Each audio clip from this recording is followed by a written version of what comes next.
नमस्कार, मी Manjiri Kulkarni the mindful डाएटमध्ये तुमचं स्वागत करते।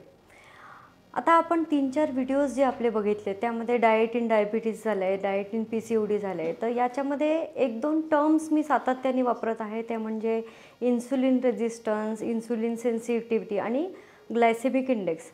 तर डाएट घेताना मी असं सातत्याने सांगते आहे की लो ग्लायसेमिक इंडेक्स फूड वापरा। तुम्ही गूगल करा, लो ग्लायसेमिक इंडेक्स फूड असणारं पदार्थ कुठले कुठले आहेत आणि ते कंझ्युम करा।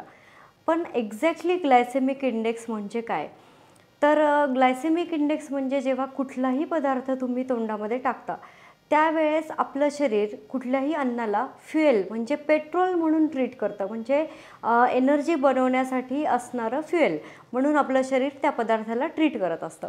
मग शरीर त्याच्यासाठी वाट बघतं की मला याच्यातनं ग्लुकोज मिळणार आहे का, मला प्रोटीन्स मिळणार आहेत का, विटॅमिन्स मिळणार आहेत का। तर ग्लायसेमिक इंडेक्स ही जी टर्म आहे ती ग्लुकोजशी रिलेटेड आहे, कारण ग्लुकोज हे आपल्या शरीरासाठी एनर्जी बनवण्यासाठी लागणारा फ्युएल आहे। मग त्यामुळे जेव्हा पण तुम्ही कुठलाही पदार्थ तोंडामध्ये टाकता तेव्हा शरीर त्याच्यामध्ये डिटेक्ट करतं की किती प्रमाणामध्ये ग्लुकोज आहे आणि त्या ग्लुकोजच्या प्रमाणानुसार आपलं पॅनक्रिया रक्तामध्ये इन्सुलिन सिक्रीट करतं। मग जेव्हा पण तुम्ही पदार्थ खाता तेव्हा त्याच्यामध्ये समजा 10% ग्लुकोज आहे तर 10% इन्सुलिन सिक्रीट होणार। तर ग्लुकोज आणि इन्सुलिन या गोष्टींशी रिलेटेड असणारी टर्म म्हणजे ग्लायसेमिक इंडेक्स। मग ग्लायसेमिक इंडेक्स हा मोजतात कसा? तर याचं प्रमाण जे आहे तर ग्लायसेमिक इंडेक्सचं प्रमाण हे साखर म्हणजे ग्लुकोज हे वापरलेलं आहे। प्रत्येक पदार्थाचं कंपॅरिझन हे ग्लुकोजसोबत केलं जातं आणि ग्लुकोज जेव्हा खाल्ल्यानंतर जेवढं इन्सुलिन सिक्रीट होतं त्याला 100 युनिट असं प्रमाण दिलेलं आहे। समजा तुम्ही 1 चमचा ग्लुकोज खाल्लं तर तुमचं 1 चमचा इन्सुलिन ढोबळपणे आपण म्हणू शकतो सिक्रीट होतं। मग त्या प्रमाणानुसार त्याला प्रमाण हे मानून जेव्हा तुम्ही कुठलाही पदार्थ खाता तेव्हा ग्लुकोजच्या कंपॅरिझनमध्ये किती इन्सुलिन सिक्रीट होतं आहे तर त्याला ग्लायसेमिक इंडेक्स असं म्हणतात। मग जेव्हा सपोज आपण बघायला गेलं तर ग्लुकोजचा ग्लायसेमिक इंडेक्स हा 100 आहे, मग त्याला प्रमाण मानून त्याच्या कंपॅरिझनमध्ये जेव्हा तुम्ही कुठलाही पदार्थ खाता, सपोज तुम्ही भात खाल्ला आहे तर भात हा कुठल्या प्रकारच्या व्हरायटीचा आहे त्याच्यावरती त्याचा ग्लायसेमिक इंडेक्स हा डिपेंड असतो। जेव्हा पण तुमचं वजन वाढतं किंवा आजार होतो तेव्हा सगळेजण सांगतात भात बंद करा, भात बंद करा, परंतु तसं नाही आहे। कुठल्या पद्धतीचा भात तुम्ही खाता आणि तो कुठल्या प्रकारे तुम्ही शिजवता त्याच्यावरती त्याचा ग्लायसेमिक इंडेक्स हा डिपेंड असतो। आता भाताच्या म्हणजे तांदूळाच्या बऱ्याचशा व्हरायटीज दिसून येतात। तर तांदूळाच्या व्हरायटीमध्ये ब्राऊन राईस हा एक प्रकार आहे ज्याचा ग्लायसेमिक इंडेक्स कमी असतो।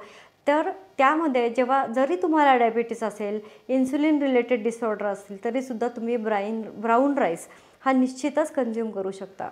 त्याचप्रमाणे ग्लायसेमिक इंडेक्स हा पदार्थाच्या प्रक्रियेनुसार म्हणजे प्रोसेसिंग कशी करताय, कशा पद्धतीने तुम्ही तो पदार्थ शिजवताय, लो हीटवर शिजवताय, हाय हीटवर शिजवताय, त्यानुसार त्याचा ग्लायसेमिक इंडेक्स हा चेंज होतो। त्याच पद्धतीने जेव्हा तुम्ही म्हणजे एक छोटी टिप मी तुम्हाला बोलता बोलता देते की जेव्हा तुम्ही भात तयार करता तांदूळापासून तेव्हा तो भात जर तुम्ही कुकरच्या ऐवजी उघड्या पातेल्यामध्ये ओपन वेसलमध्ये जर शिजवला तर त्याचा ग्लायसेमिक इंडेक्स हा कमी असतो। त्याच पद्धतीने जर कुकरमध्ये शिजवला तर त्याचा ग्लायसेमिक इंडेक्स हा हाय असतो। तर प्रोसेस फूडचा ग्लायसेमिक इंडेक्स जास्त असतो, जरी ते हेल्दी म्हणून त्याच्यावरती लेबल असलं तरीसुद्धा त्याचा ग्लायसेमिक इंडेक्स हा जास्त असतो आणि परिणामकारकता जी आहे ती त्याची निगेटिव्हच असते। त्याचप्रमाणे जसं साधं उदाहरण द्यायचं झालं तर टरबूज हे फळ आहे, वॉटरमेलन। तर या फळामध्ये भरपूर पाणी आहे म्हणून लोक ते कंझ्युम करतात, पण तुम्हाला माहिती आहे का की टरबूजचा ग्लायसेमिक इंडेक्स हा खूप जास्त आहे। म्हणजेच जेव्हा तुम्ही टरबूज खाता तोंडामध्ये टाकता तेव्हा अत्यंत वेगाने इन्सुलिन आणि शुगर रिलीज होते। त्यामुळे टरबूज खाल्ल्यानंतर तुम्ही बघा की तुम्हाला एकदम फ्रेश वाटतं, तुम्हाला असं वाटतं पाण्याचं प्रमाण जास्त आहे म्हणून फ्रेश वाटतं, तर तसं नाही आहे। त्याच्यामध्ये खूप जास्त प्रमाणामध्ये ग्लायसेमिक इंडेक्स जास्त असल्यामुळे त्यामध्ये ग्लुकोज आणि इन्सुलिन लवकर सिक्रीट होतं आणि त्यामुळे तुम्हाला एकदम एनर्जी आल्यासारखं वाटतं। त्यामुळे जनरली जे ॲथलीट्स लोक आहेत, जे रनिंग करतात, खूप विगरस एक्सरसाइज करतात, त्यांना इन्स्टंट एनर्जी मिळावी म्हणून टरबूजचा वापर केला जातो। त्यामुळे हाय ग्लायसेमिक इंडेक्स असणारं जे फूड आहे ते जास्ती करून ॲथलीट्स लोकांनी त्या ॲक्टिव्हिटीच्या दरम्यान ग्लुकोज किंवा इन्स्टंट एनर्जी मिळावी म्हणून वापरायला हरकत नाही आहे. परंतु जेव्हा तुम्हाला डायबिटीज आहे किंवा इन्सुलिन रिलेटेड डिसऑर्डर्स आहेत त्यावेळेस तुम्हाला लो ग्लायसेमिक इंडेक्स फूडच कन्झ्युम करणं अपेक्षित असतं. धन्यवाद. अशाच छोट्या छोट्या टिप्स मिळवण्यासाठी द माइंडफुल डाएट या चॅनलला लाईक करा, सबस्क्राईब करा आणि शेअर करा.